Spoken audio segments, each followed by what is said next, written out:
All right, great. So hi, everyone. My name is Elaine Henricks. I'm the Education and Outreach Associate at the Pittsburgh Water and Sewer Authority. I help with communications for our stormwater projects. I do a lot of work on the construction side, but I also do help out on the design side, like I am tonight for this project. This project being the Martin Luther King Jr. Warren K. Branch stormwater project in that park itself.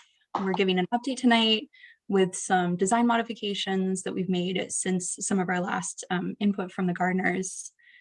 And Megan, if you could go to the next slide, I'll give a brief overview of the Zoom platform just so that everyone knows how to use it, especially I know for myself on the phone. If you're on the phone, sometimes it's hard to mute or unmute. So that is helpful information to know. So I am recording the meeting. We're going to post the recording and the presentation slides to the project webpage, but I can also, of course, and I think even better would be I'll send them directly to Claire to share with the whole Gardner group. I'm also taking notes during this meeting, and I can share those as well if that would be helpful, or I'll be taking notes during the discussion, probably not while I'm talking.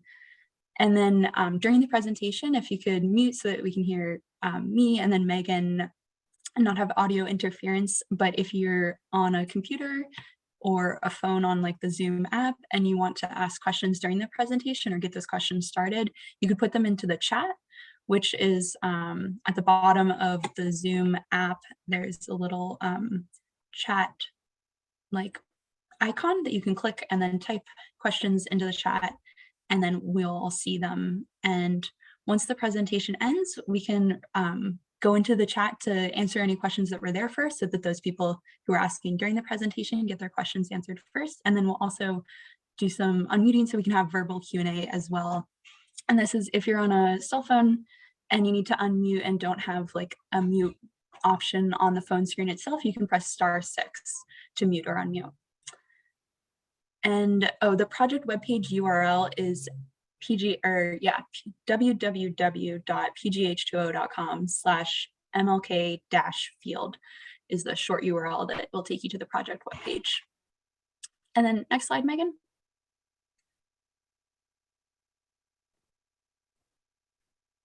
Can you see it yet?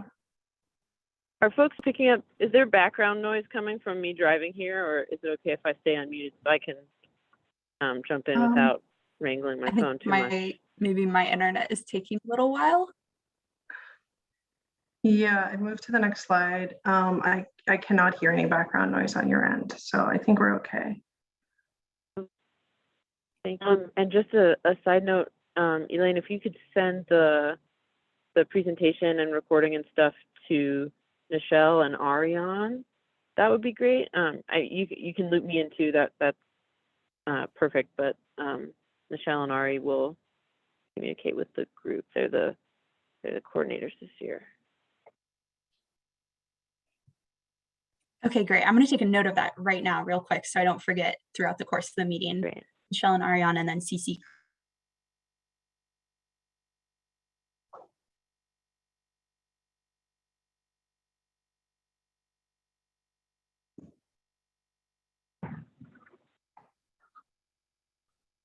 All right, and sorry, I think my internet went out for a brief second while that slide transition was happening. So it sounded like there was some conversation about phones. Sorry, I missed that. I'm back.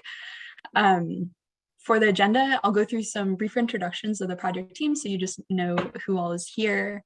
And then Megan is going to go into an overview of the project and go through the modifications to the design that were made since the last meeting. And we'll, part of that, review the design and the site restoration plan, and then we'll go into discussion. Next slide.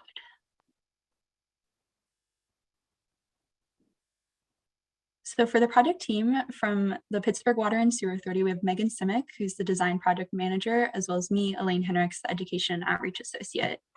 From Michael Baker International, we have Rachel Carroll, project manager, on the line tonight. And then from Collective Efforts, we have Erica Delatry, senior project engineer, also on the call tonight. And Michael Henderson is an engineering specialist who is also helping out from Collective Efforts. And Megan, I'm going to hand it over to you.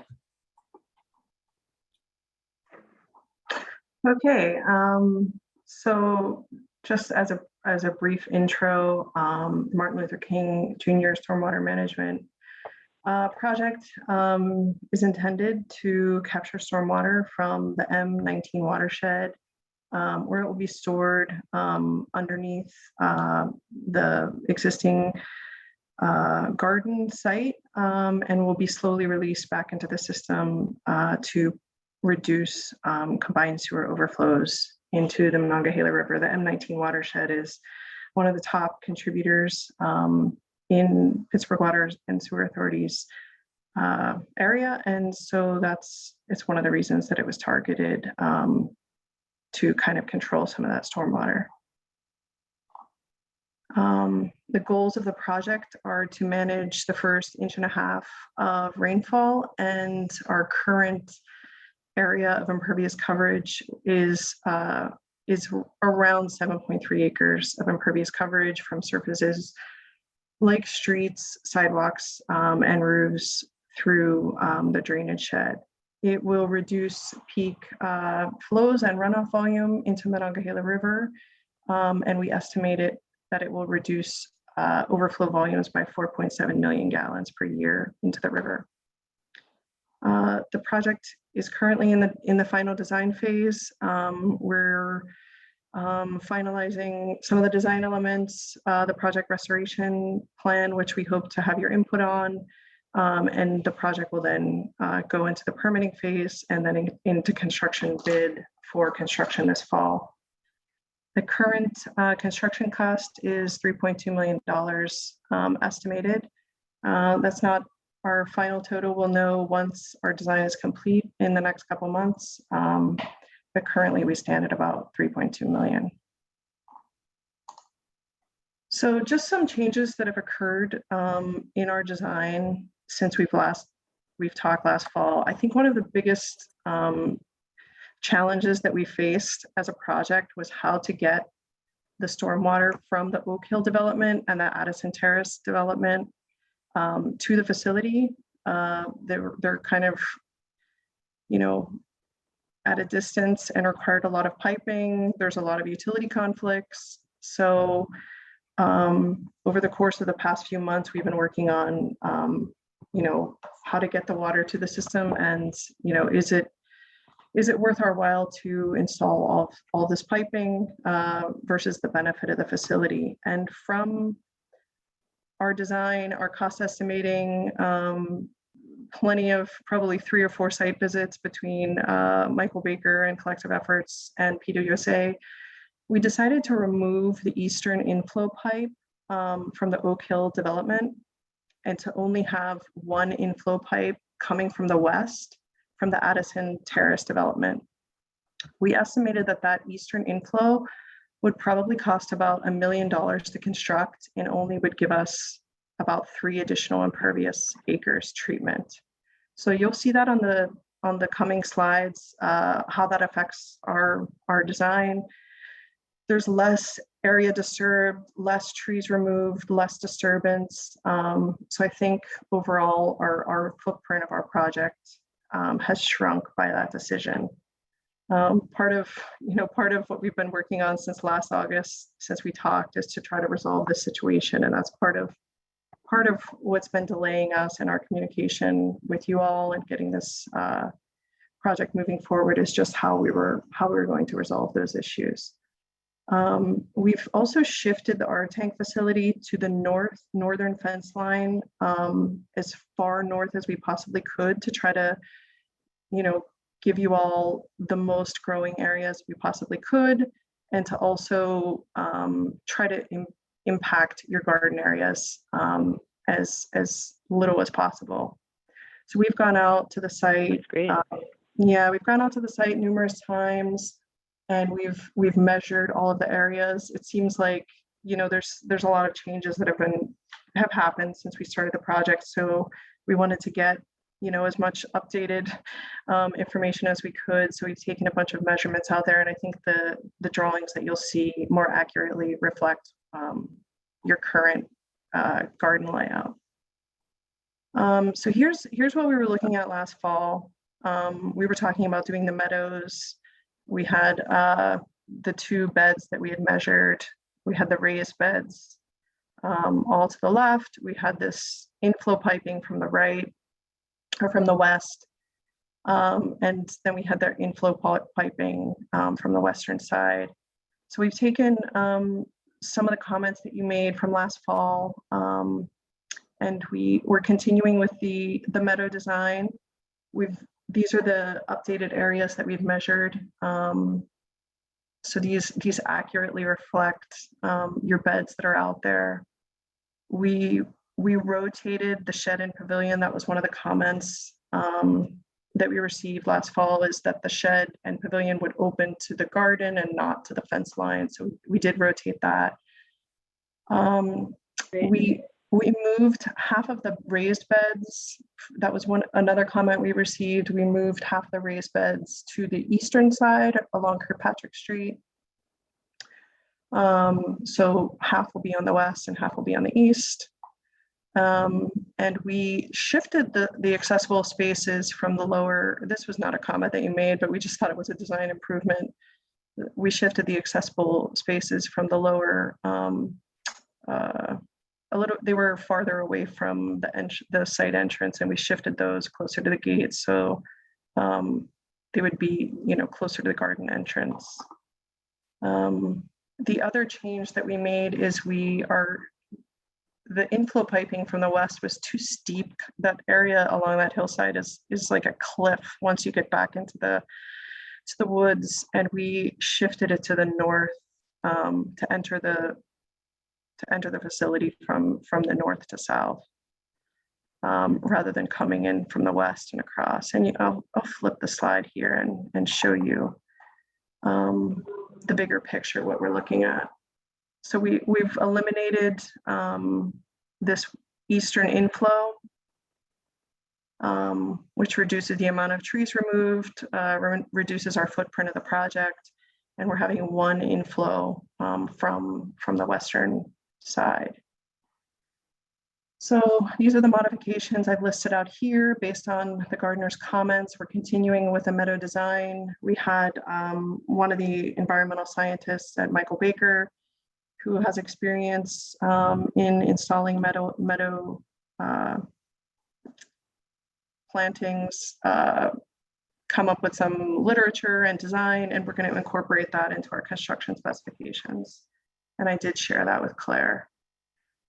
We rotated the pavilion and shed so that it's facing north or facing into the garden. We remeasured the garden areas to more accurately show them. And the one change we did make from the existing layout is that the larger bed that's on the northern side, we rotated it 90 degrees. So it's at a north to south orientation after construction. We moved half the beds. I talked about that. We shifted the R tank and we removed the piping. Let me just see, I can't see all of the bullets because this is in the way. Oh, and then we shifted the accessible spaces. Here it is closer up. Closer view. And then, so we expect to have the design complete this summer, and the design be in the permitting process for construction bid this fall. Because of the construction season that we have over the winter months between September and May, we are planning on doing all of the work inside the fence from September to May. So that will include the R tank facility and all of the piping from Kirkpatrick Street. There could be part of the project construction, the outfall piping onto Rod Street, possibly the inflow piping from Bentley Drive that does extend into the summer months. But it is our goal to get the park restored and have access from Kirkpatrick Street for you next summer. And that's it. That would be great. Yeah, we would like to get everything constructed by next Memorial Day, but given the fact that so many of these items are weather dependent, like the HDPE liner that we're using, which is a food safe liner, that requires it to be welded, and that has to be done in warmer temperatures. Also the concrete work. So even though we have September through May, there might only be a few constructible months in there. It might be September, October, and then like March, April, May of next year. So most likely we won't be in construction, for the, December, January, February months, because the weather will just keep us out of there. So we can't promise that we'll be out of Dorad Street and the inflow piping next summer, but it's our goal to be, to have the tank in, have the Kirkpatrick side open, and, so that you can access the site. Is there any questions?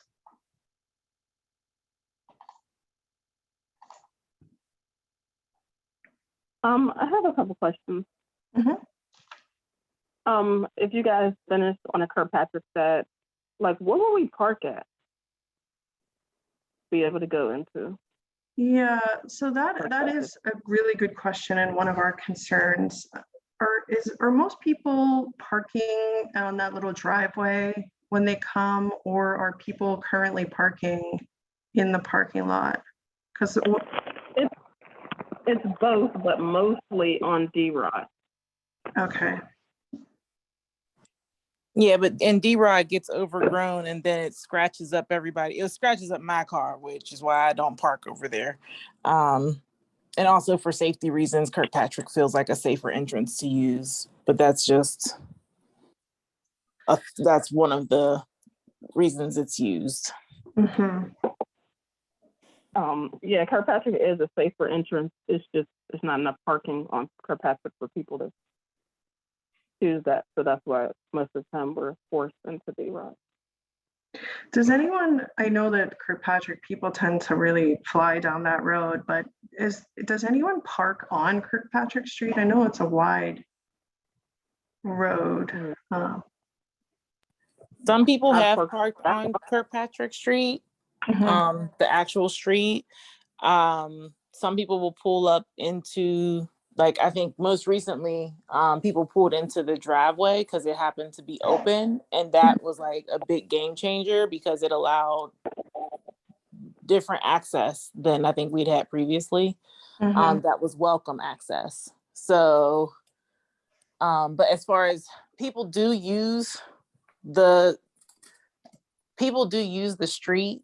But again, I think also being mindful of pedestrians, I think there's a couple of reasons people might not park on Kirkpatrick, and part of it is pedestrians might not be able to use the walkway if you do park there.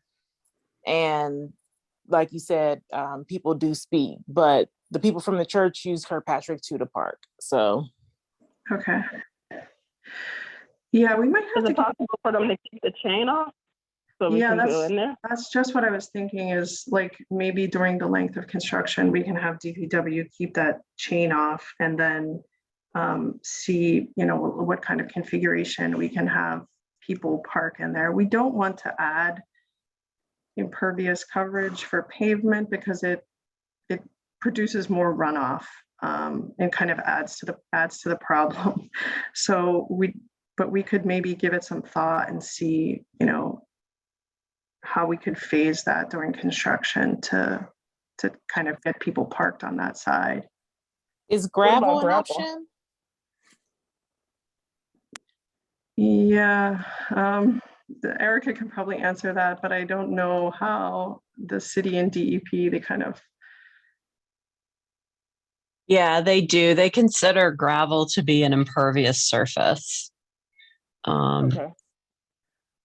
due to the hard nature of it, and that when you drive on it enough, it like locks together and packs together. So it, like, we would still have to then figure out how to collect and treat the water off of a impervious surface such as gravel. Would it be possible for us to maybe consider wood chips or something to, I don't know. I mean, parking on the grass wasn't that big of a deal. I just think it's, as long as we can access it is what matters most. Mhm.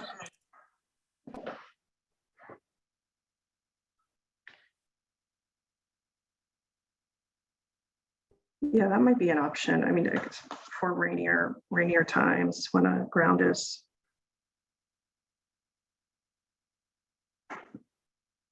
softer.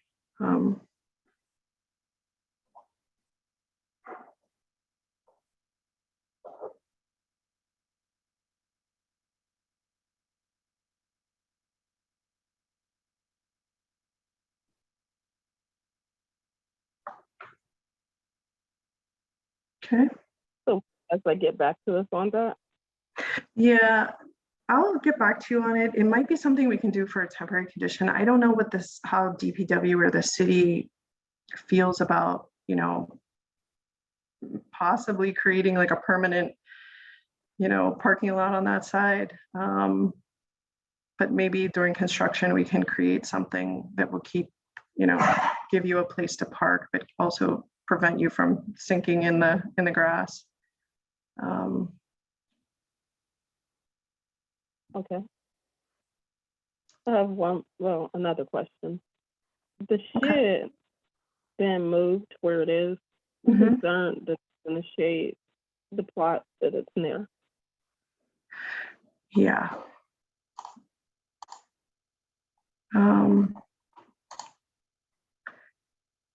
So that is a good point. How do you feel about this? There's a fence here that is like the children's area. That's currently where we have the shed to try to keep it as far away from the planter or the beds as possible. I don't know if you want to keep that children's area. If so, it would kind of move the pavilion and shed closer to the beds. Can we Or move if- the children's area to a different area of the garden? Because I think it's, it's fine to have a children's area, but Okay. same place. Would you want the shed moved farther to the left, to the west? Yeah. Okay.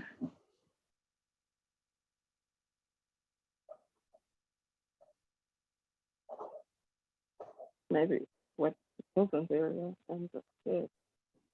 And then just put the children's area, next to it here.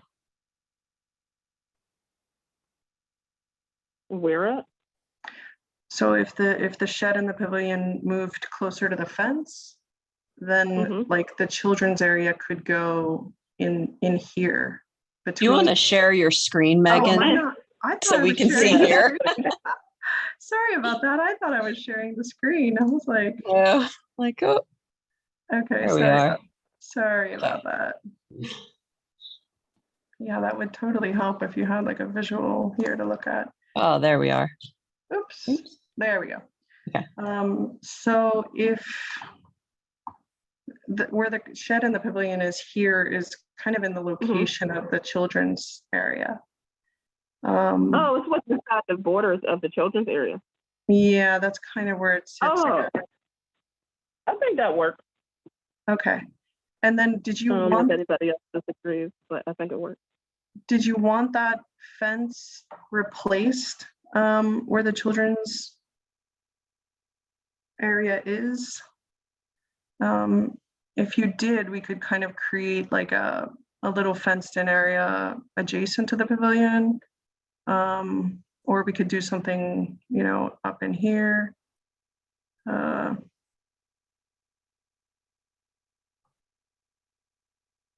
I don't know, what is everybody's thoughts on that?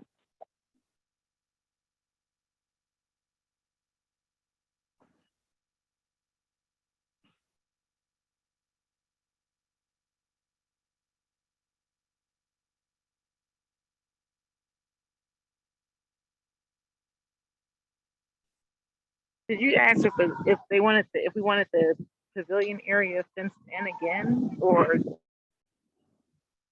Sorry, like where there's where the children's area is, there's kind of like a wooden fence that surrounds that area.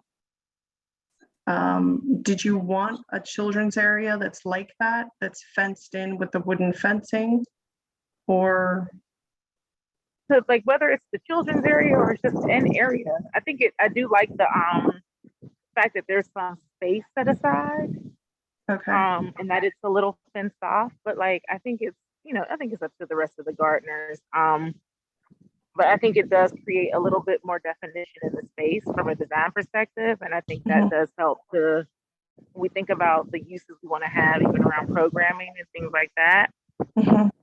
Having some very clear spaces and places that people can go probably is helpful. okay.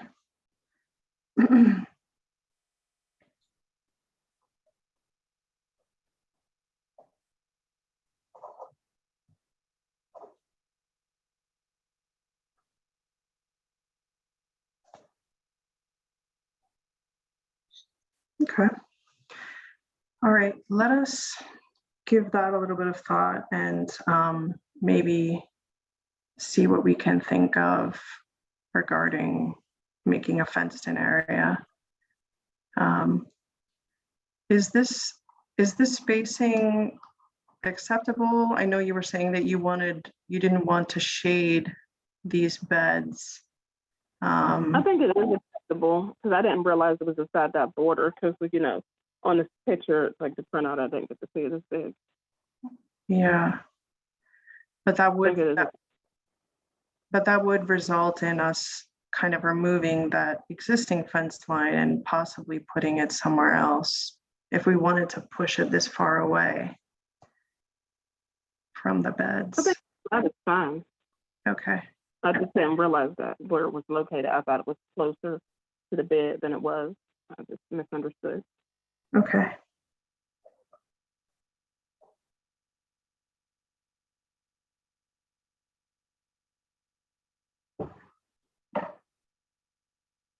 Any of these kinds of changes that you want to see as far as, you know, shifting the beds or the pavilion, those we can make those. They shouldn't really affect our permitting. The things that affect our permitting are, you know, types of ground cover, where our piping is coming in and out of the facility. So if we decide that we want to shift the shed, you know, here or there, we should be able to continue to coordinate those kinds of things. The other question that we had for you is up to the north, where it was previously like a meadow condition, but when we were out there recently, we noticed that there were some like plots with numbers that were starting to pop up, and like the area was getting cleared out. Would you like those beds kind of moved to a different location, or what do you see as the use in that area?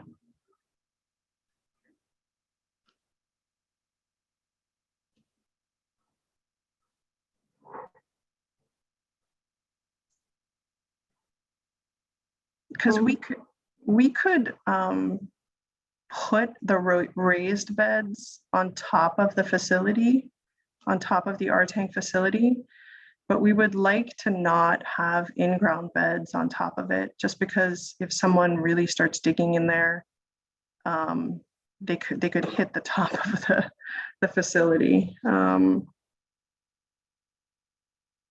So we were thinking, you know, it would be possible to put the raised beds, you know, if you wanted to have planting areas up in the meadow area, we could shift these up and put these in-ground beds, you know, somewhere outside of our facility. Can we talk about it and get back to you, because we have a meeting next week? Yeah, definitely, for sure. We thought that, you know, this configuration kind of, you know, was handling all of your planted areas, and then we noticed that some people were starting to plant up in that existing meadow area. And we can relocate those to anywhere inside the garden as long as it's not under this blue area, because that's where the art tanks will be. So I will make that a question for you all. What do you guys call on the large bed? Like, what is going to get put there? The large bed, is that like? I think that might be like your area, Jackie. I think that's what they're turning. Where your stuff is, I'm not sure. Yeah, that's the bed that's currently where these 4 dashed lines are. That's where we measure the existing beds. So we have this larger one that's like runs east to west, and then this smaller one that's fenced in, and then you have this area that's tarped, and then this other area that's fenced in. So we're going to try to not disturb these 3. Well, you're missing a plot. About a one that's fenced in closer to the pavilion. There was one that was tarp. It was a tarp, but it's gotten planted on Saturday. It's not on there at all. Is it like right here? Yeah. Okay. Yeah, it was right there. Okay, we did see that. We weren't sure exactly what that was. Okay, so we're gonna have to. That one might be disturbed during construction. It probably will be. We'll have to get that measured in on here. Okay.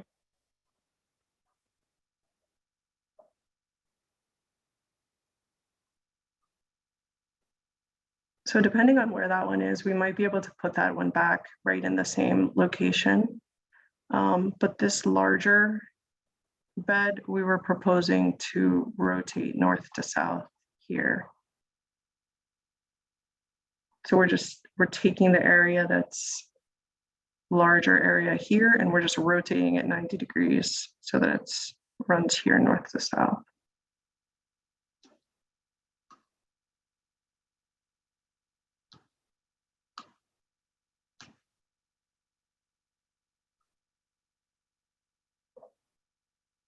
Guess I can just do another question then for the other gardeners. Okay, so we need to get the small area on the drawings.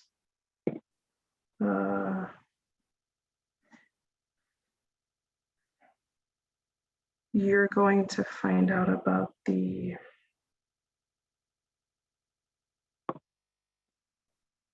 and the fence line. Okay.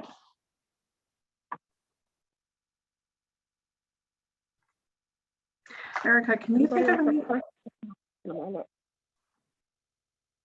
Sorry, Erica, can you think of any questions you have for the gardeners as you're laying this out, or that we haven't covered yet?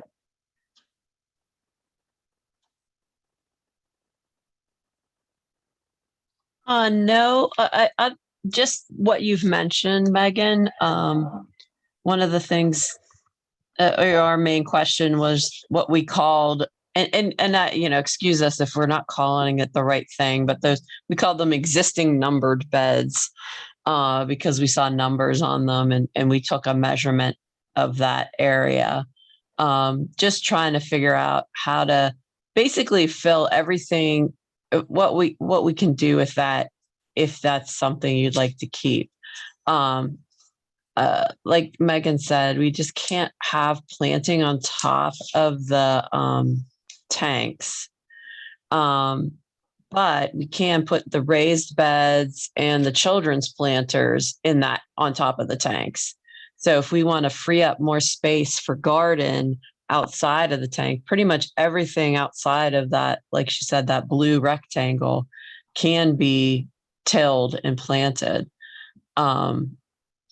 So, if that's something you'd like to see, we can optimize for that space to replace the existing space that you have. Okay.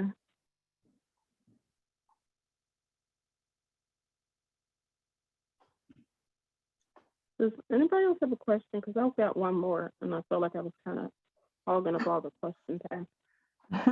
No, you're all right. Keep asking. Okay, my other question I have is about the fencing, the groundhog fencing, because I read in the questions that you guys would replace the groundhog fencing for just the ones you disturb. And my concern was the aesthetic. Like, is it gonna look different than our other groundhog fencing?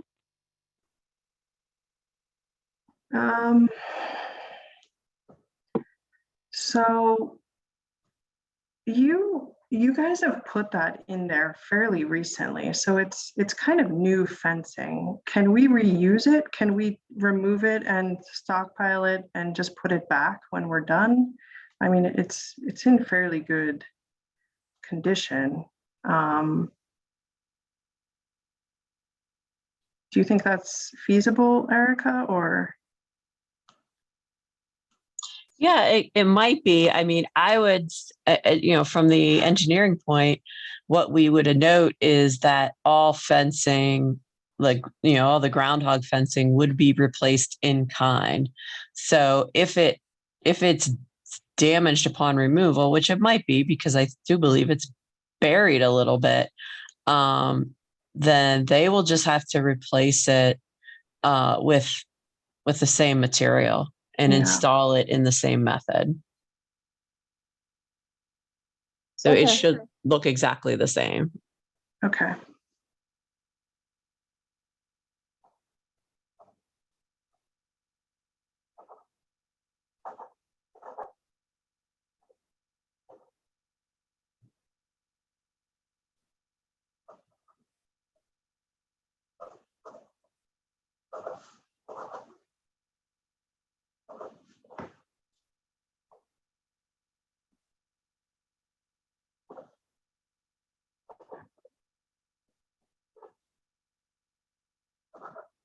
Hey, I see PPC engagement has their hand up. Hey all, can you hear me? Yep. Yes. I apologize. This is Erin Tobin from the Parks Conservancy. I have missed the majority of the meeting, and I apologize for that. I've had quite a few other things going on tonight, other monthly meetings that I had to be at. Well, first of all, I want to thank PWSA for having this meeting, for responding to all the comments that Claire shared. And just in general, I just want to thank you guys for being here and putting this on. But I guess my main question is, like, what's the engagement going to look like before and after, or I guess during the construction? Because I think one of the things that I find really hard during like park projects that I've been involved with over the years is like the communication avenues and like and also the lack of communication. So like, is PWSA going to start an engaged PGH page for this project? Like, where will the MLK gardeners be able to pose questions and get updates during the process? Because I think that will be really critical and really helpful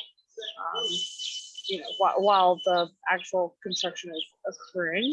And I want to also volunteer myself to help with that process. But I think that's my main question is, like, what's the engagement going to look like moving forward? And if you don't know, that's totally cool too. I guess I just want to pose that question and like, hey, like, we want your engagement. We want to know what's going on. We want regular updates. So Yeah, absolutely. Erin, this is Elaine. So I help with the communications for our stormwater projects. And my normal, or normal is not the greatest word because it varies a lot project to project. And my goal is to do what the community needs. So for a lot of projects that are in residential areas, we have web pages on our pgh2o.com website that are project web pages where in those cases I post every 2 weeks or every week what construction is happening on the street. That's kind of a typical construction contractor process, is that they provide us with what we call a 2-week look ahead so that we know what's going on in the area. So that's one option we have, and I'll probably do that no matter what, because that's just my baseline of communications, to have those kind of 2-week look ahead updates on the Martin Luther King Jr. Warren K. Branch Park Stormwater project page. It's a very long name for the page. So that's a basic thing that I do. And that's kind of oftentimes the go-to place. I haven't done a whole lot of work with Engage PGH yet. I know that we do have some projects or some initiatives that have gone on there, and that's definitely something I can look into if the gardeners are interested. Oftentimes I found that for projects like this one, where the main community is a group of, and in this case, the gardeners group, the best thing potentially, depending on what you all want, could be for me to send you all email updates every 2 weeks or every month, depending on what you would like best. So that's kind of that's the construction updates. I think we could potentially also, depending on what you all want, like I said, or like a normal thing that I do also is before a project, I like to hold a pre-construction community meeting so we can talk about like the details of the construction schedule and that sort of stuff. So we could do a similar meeting like this as we get closer to construction to help you all like get those updates if things have changed. And so yeah, we can do more like meetings like this. We could also do, of course, like in-person meetings if that's something that you all are interested in. So I can do direct email updates to the garden group, and then also project webpage updates, and I can look into the Engage PGH option as well. If that's something, I know that my understanding of Engage PGH is like you can post updates, but then you can also have kind of almost it looks like a forum where people could post questions to the project webpage, and then the project person would respond with answers, is my understanding of that.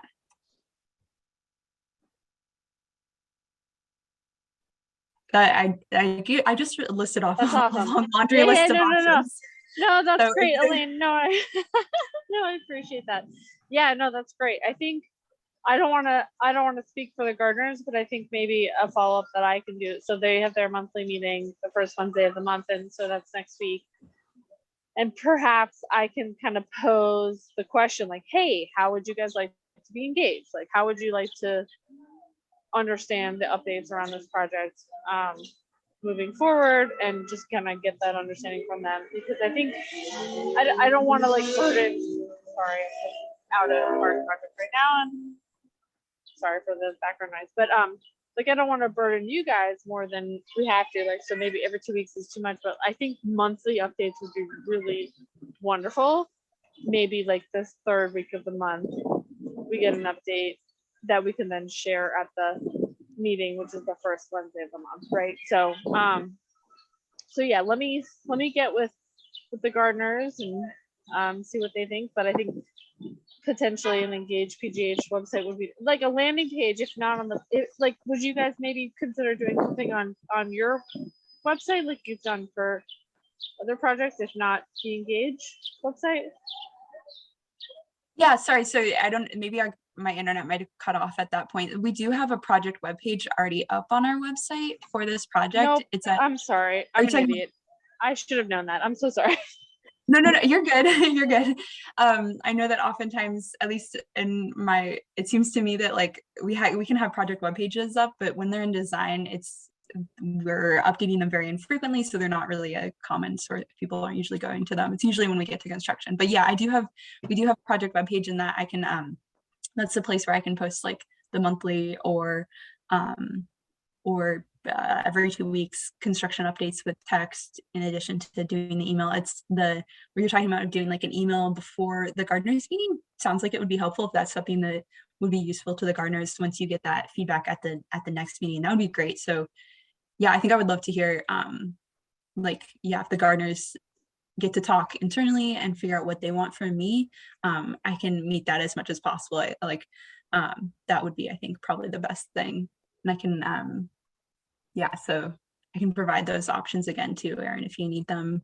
That would be great. Thank you so much, Elaine. And I think maybe there might be a request for PWSA presence at some of those meetings, like maybe like once or twice throughout the year, while the project is happening. So I'm putting it out there.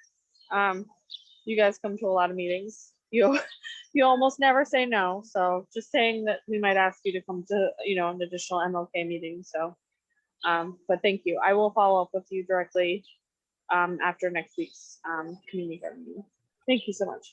Yeah, great. And yeah, that's something that at least on my end, I'd be happy to do some of the attendance at meetings, since I'm usually, once we get to the design phase, I usually am kind of the liaison between the construction team and the community. So I'll usually have most of that information. And if the gardeners have questions about construction that I can't answer at that moment, I usually can contact the folks and get an answer quickly. We have previously talked about having some sort of agreement in place that like really outline the scope and just help to protect the interests of the gardeners and the garden itself. And I wanted to follow up on that and see if that was something we were still talking about doing, so that regardless of who is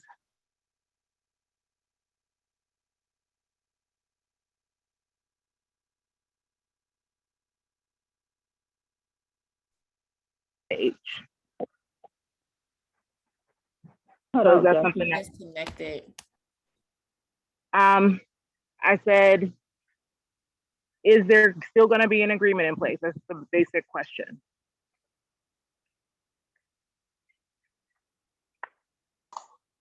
So we talked to the city and to our, legal group about getting an agreement together.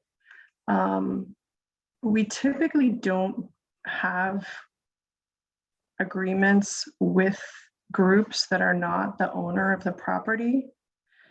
So the way our projects work are the construction documents are what will be constructed. So whatever on the drawings is the agreement that we have with the contractor that will be built. As far as having something in writing between the gardeners and PWSA, that's something we typically don't do. There's no real way to enforce that because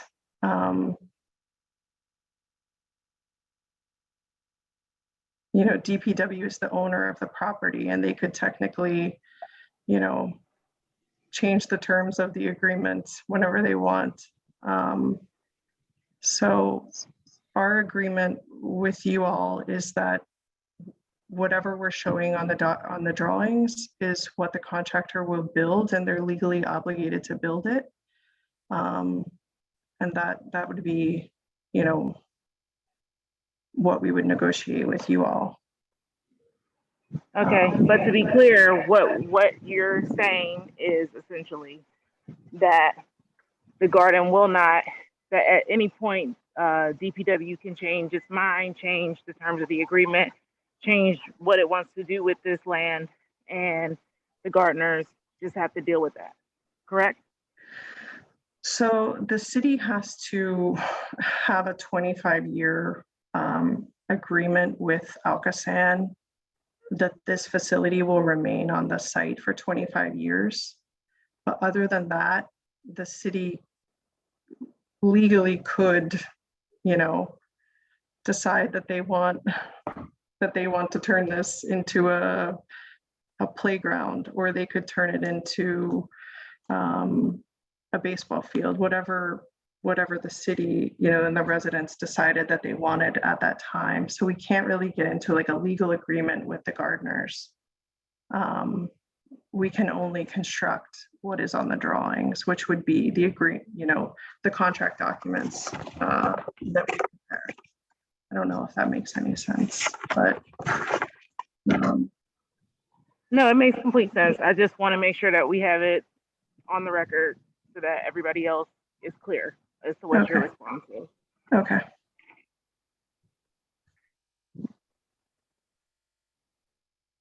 I guess as a follow-up, I am wondering, like, what is the guarantee? I don't know. This is probably not gonna make any sense, but like, what's the guarantee that what you guys are putting forth is what's gonna happen? And then like my follow-up question is like, what's the maintenance agreement? Like, who is maintaining what PWSA is building? It's my understanding that PWSA has been working through conversations with DPW around their other GI projects across the city, and land force is involved and whatnot. But like, what are the guarantees around like what's put in writing in an email between PWSA and the MLK Gardeners, and then like, I don't know. I don't know if I'm making any sense. No, I mean, it makes complete sense. The contractor is obligated to restore the site in the way that we tell them to restore it. So if they don't restore the site according to what we tell them to restore, we would have to have them go back out and do it again. That's a contract that we have with them.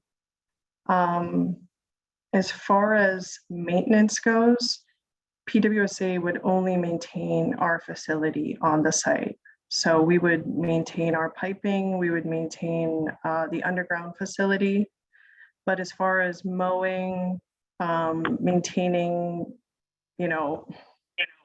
we agreed to clear the area around the channel and cut back some of those trees that are resting on the fence line. But we will only do that once. We won't be mowing inside the fence. Once the meadow is established, we will not maintain it after that, because it's not part of our stormwater management facility. It's just part of the restoration of the site back to original conditions. But is there an understanding that DPW will maintain that part of the site, because meadows still need maintenance?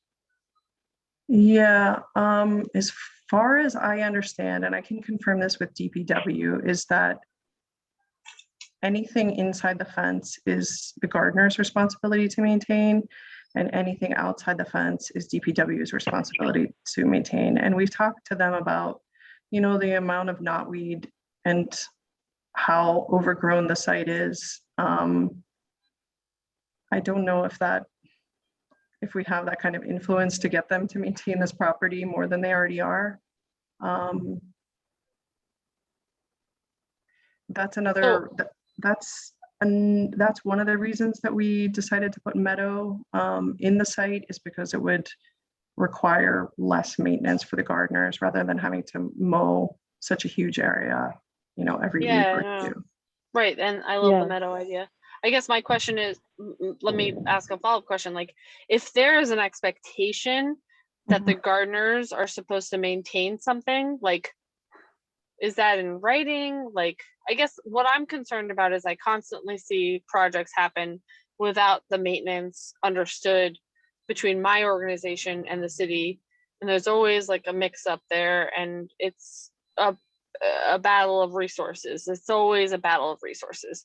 And so I guess like, I want to make sure that the gardeners understand what they've signed up for in terms of maintenance versus DPW versus PWSA. And I'm concerned that like, they don't actually know that they are being told that they need to maintain something out of this project, because it wasn't clear to me. And I don't know, maybe I know I'm late to the game, but I'm trying to catch up, and I'm trying to understand and make sure that everybody knows what their responsibility is. So yeah, that's an interesting question, because what is the understanding and the arrangement with the city? I know that, you know, I've heard on multiple times that the gardeners understand that they maintain inside the fence line, but I don't know, is that kind of like a formal agreement that you have to rent the space from the city, or how is that understood?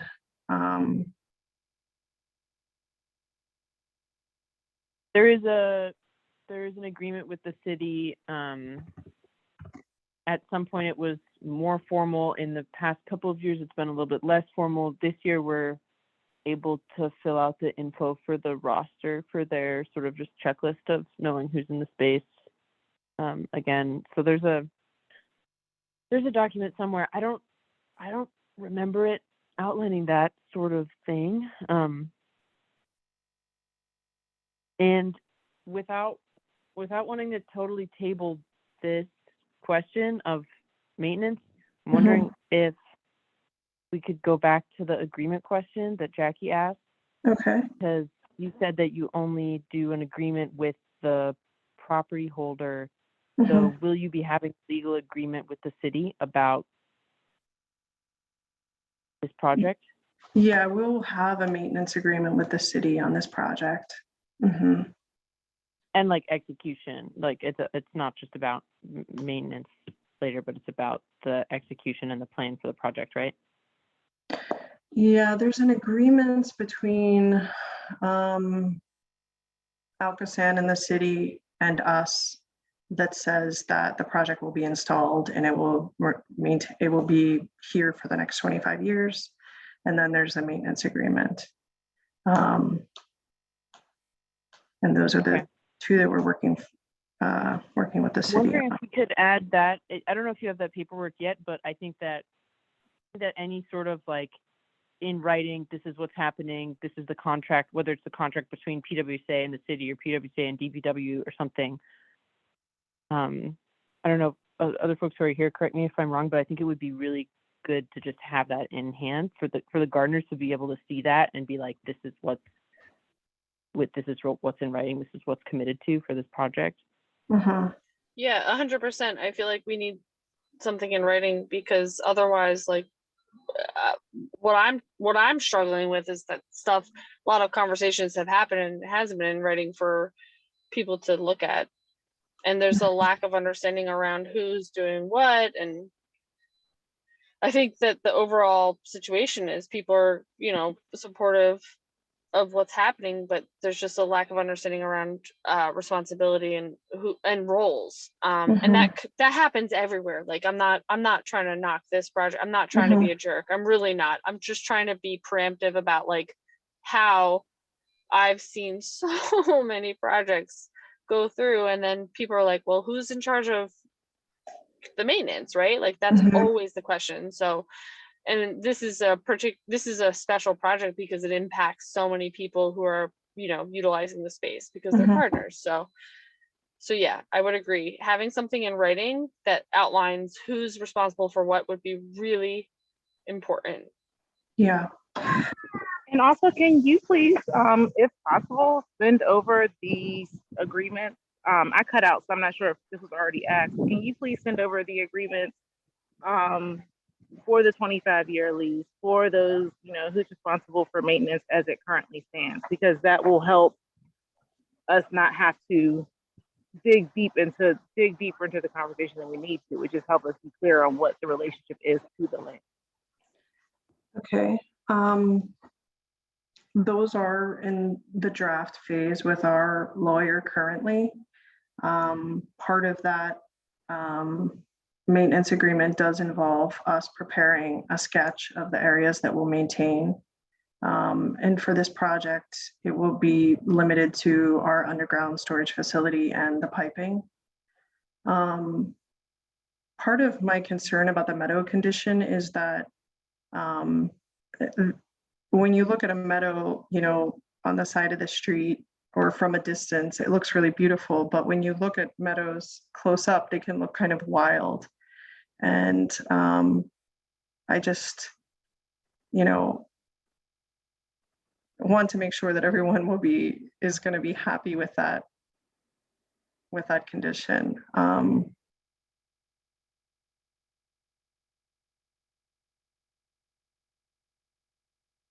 I would suggest that some sort of intentional design goes into the meadows where like, there's like a border of all black-eyed Susans and then the rest is meadow mix or something like that. Okay. So that it's a little bit like just so it's clear Okay. that, you know, this is an intentional planting. And I think that, you know, this is like some of the technical stuff that I can help out with, but Ernst Conservation Seeds, I know that you all mentioned that before. Maybe the Michael Baker folks have mentioned being familiar with them before, but they can do a custom seed mix. So we could intentionally do a mix of all plants that are like generally kind of low and shrubby and bloom at different times of the year. So there's like, so it's not a super high meadow, but there's always something blooming or something like that. You know, there's a lot of intentionality that could be put into like what exactly the meadow consists of and what the meadow border is, and you know, is the meadow border a bit of a lower ground cover or what? Yeah, I'm super happy to nerd out about any of that with anybody at any time. Who did you I say think that? that it's important for us to have that understanding if it'll be tall and shrubby, because I would prefer shrubby. Could you just say who that custom seed mix is available through again? It's Ernst Conservation Seeds. They're up in Meadville, I think, or I don't know, they're nearby. Yeah, they are. It's ERNST.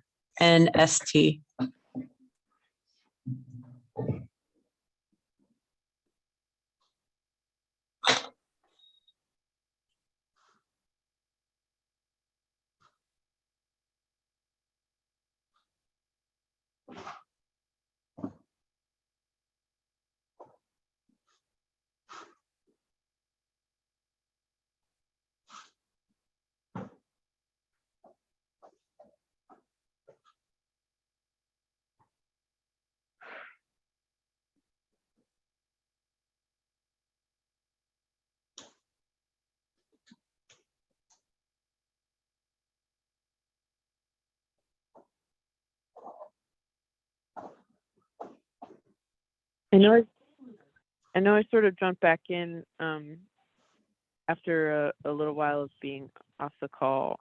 Are there questions or things that folks are following up on now at the end of the call? Anything that anybody's wanted to ask or say that hasn't been asked or said? I have some more questions. Can you make that back big again? I'm sorry. Can you make that, you know, make the screen back?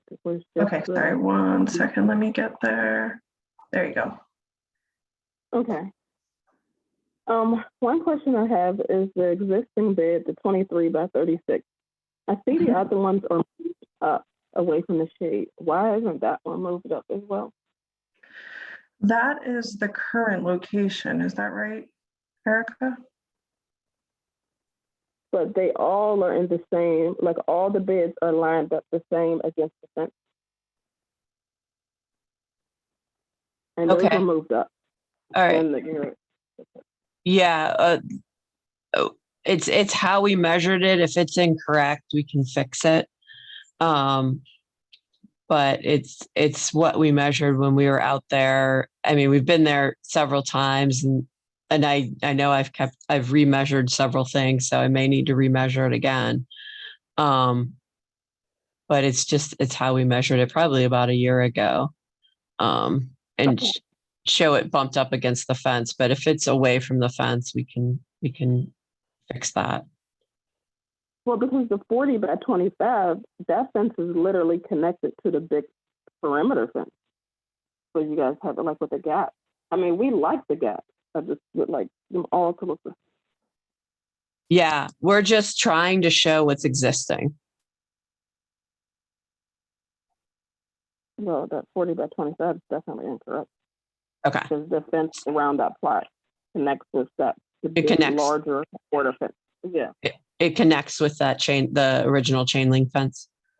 Mm-hmm. Okay, we'll fix that then. And my other question is, what happened to the water spigot that's right on the shed? Because there's a water spigot on the shed, sort of by where the rain barrels are. There's a water spigot. So there's the one over by Kirkpatrick, there's the one here on the southern fence, and then there's the one over, so there's 3 there. Did you want that one? You wanted a 4th one.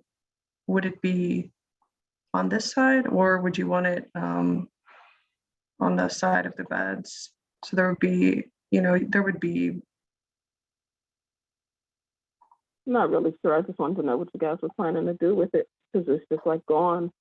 And I'm not positive about this, but along the tree line, I thought there's also another water spigot there.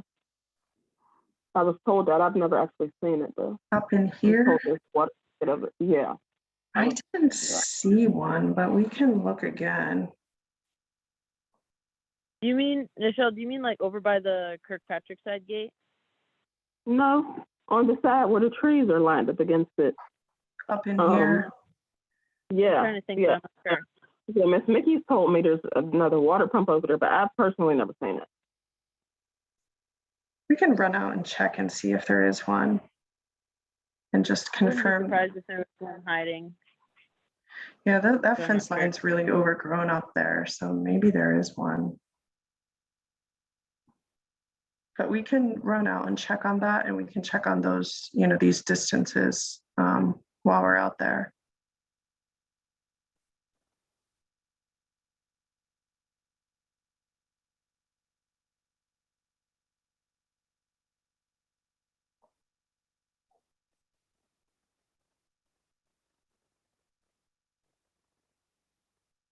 And the one spigot by the D-Rod entrance, somebody tried to use it over the weekend, and we weren't sure if it was working. So that's another reason if it doesn't work, I'd be really concerned about losing the one from the pavilion. Okay. I could check it again on Friday.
Okay. Are there any other questions?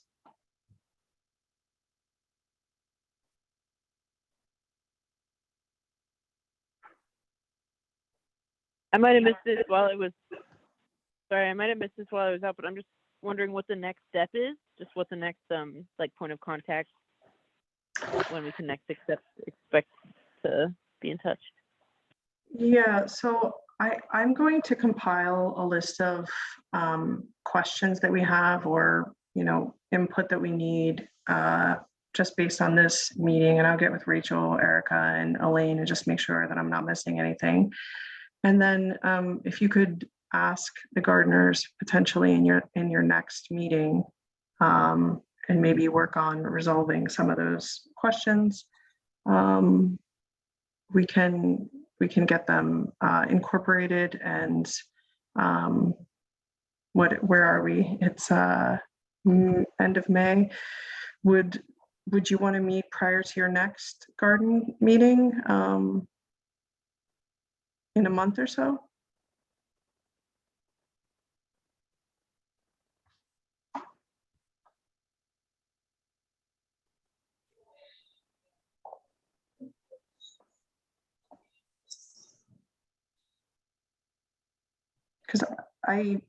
I feel like we need to have at least one more meeting before, we finalize things. Because I think there are a few items that are, currently up in the air a little bit. Yeah. Yeah, what do folks think? I'm still on my phone, so I'm not totally sure who else is on the call, but Michelle, Jackie, Ari, if you're still there, just wondering. Ari has a hand up. So for that question, I thought somebody said they would be joining the next meeting to talk about the best ways to engage the community garden through this whole process. Was that still happening? This is Elaine. I believe Erin Tobin said that she would be joining the gardener, or she'd be at the gardeners meeting to ask about that. If you all would prefer, or like not prefer, but if you would like me to be there also, I could check my schedule and also try and attend. So you could have that if you want to have the conversation directly with me. But I'm also glad if you would prefer to talk internally and then get back to me, whatever's best for you all. Hey, yeah, thanks, Elaine. I think if you're able to join the meeting next week, that'd be great. If not, totally understandable. It's next Wednesday. I think it's June 1st at 6 p.m. Zoom, if I'm correct. But yeah, my thought was I would kind of gauge the interest of everybody at the meeting next week and kind of follow up. So, but if you're able to join, I don't think there's a problem there, but I'll also kind of defer to others on the call. I would prefer if we had dedicated meetings for this, because if you come on our meeting, like we have so many things to talk about, we'll never get to the other options. We'll just consistently talk about this project.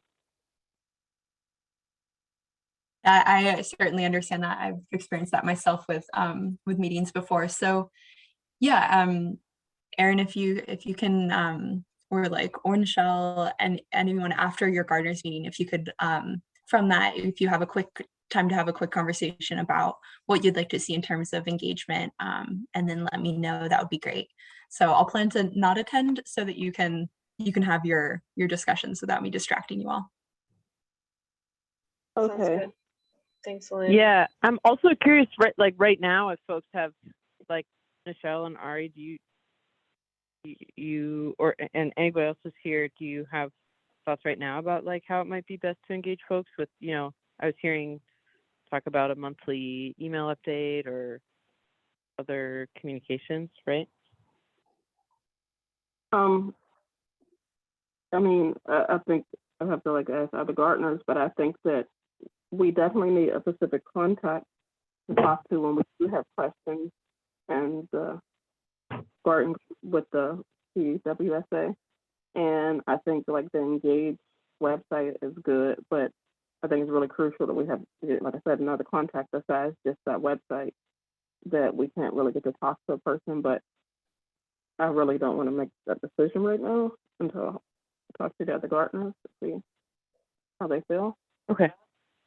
Yeah, that makes sense.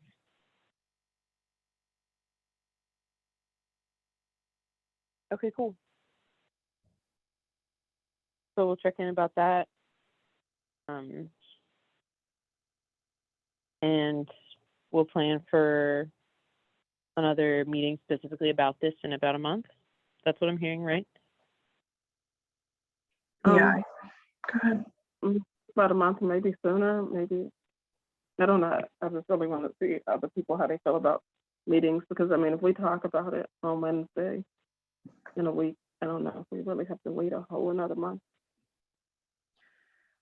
Yeah, I mean, if that's enough time for, if that's enough time for you, we can definitely meet sooner.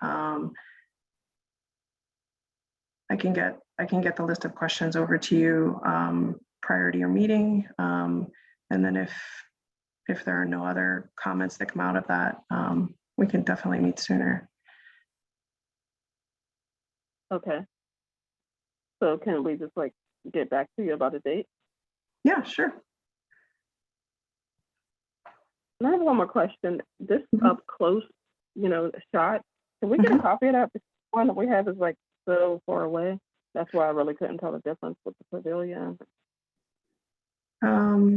Yeah, We have a we can send you this PowerPoint. We can also send you just like a PDF of this kind of blow up. Oh, that'd be good.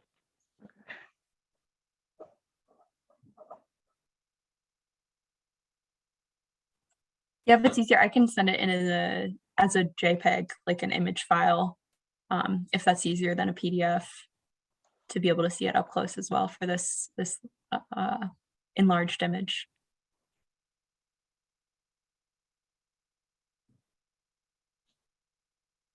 Yeah, that's fine. JPEG, PDF, it doesn't matter.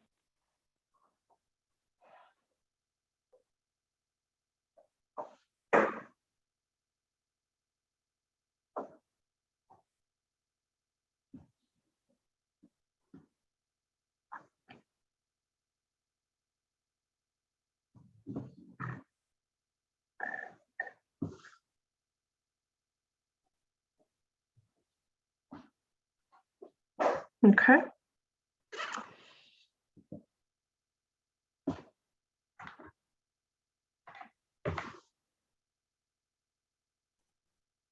Ariane, I saw your hand up earlier. Did you have a question?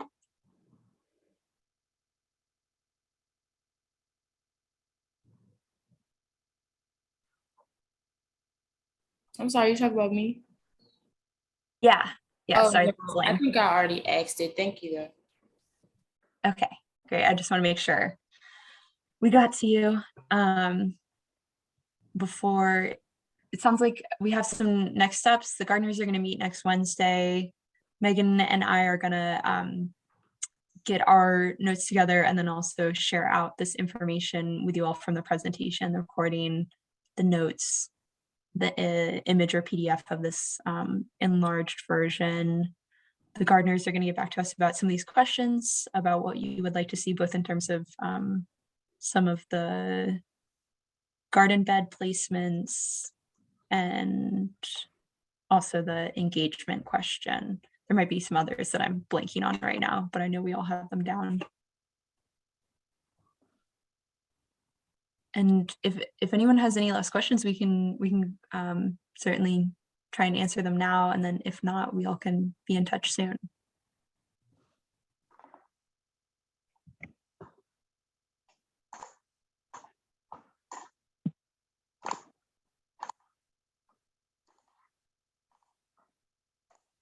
Sounds good. Thank you, everybody. Thank you. Thank you all. Have a good night. Thank you.